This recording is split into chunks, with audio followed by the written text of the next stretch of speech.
Hey guys, এসে পড়েছি আমার ফার্স্ট ডেইলি ব্লগ নিয়ে। দেখো কত সুন্দর সুন্দর কুর্তি সেটগুলো উইথ ভ্যারি রিজনেবল প্রাইস। এই দিদিদের কাছে কুর্তিজ, ড্রেস, সব ধরনের dress for both male and female, sari, garments, makeup items etcetera sell করে। যদি কারোর ইচ্ছে আছে তাহলে নিচে কমেন্ট করে দেবে। আর এখন তো বিহু আসছে, তাই না? আজকে দেখো শাক রান্না হয়েছে।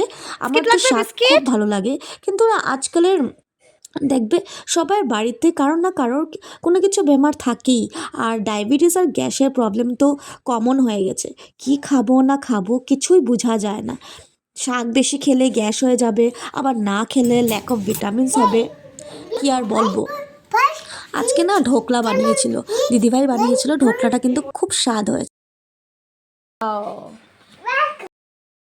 এখানে চিতল পিঠাও বানিয়েছিল। আমি তো ভালোবাসি না খেতে অত, তো আজকে দেখি খেয়েছে। স্যালাড দিয়ে পুরো খাওয়াই খেতে পারবো। আজকে খেয়েছি সাগা স্যালাড। আমার না কোথাও যেতে ভালো লাগে না, ডিউটি আর ঘর, কিন্তু কেউ আসলে আমার খুব ভালো লাগে। After all we are social human beings, তাই না? এ নিয়ে আজকে ভিডিওটা শেষ করছি। আশা করি ভালো লাগবে।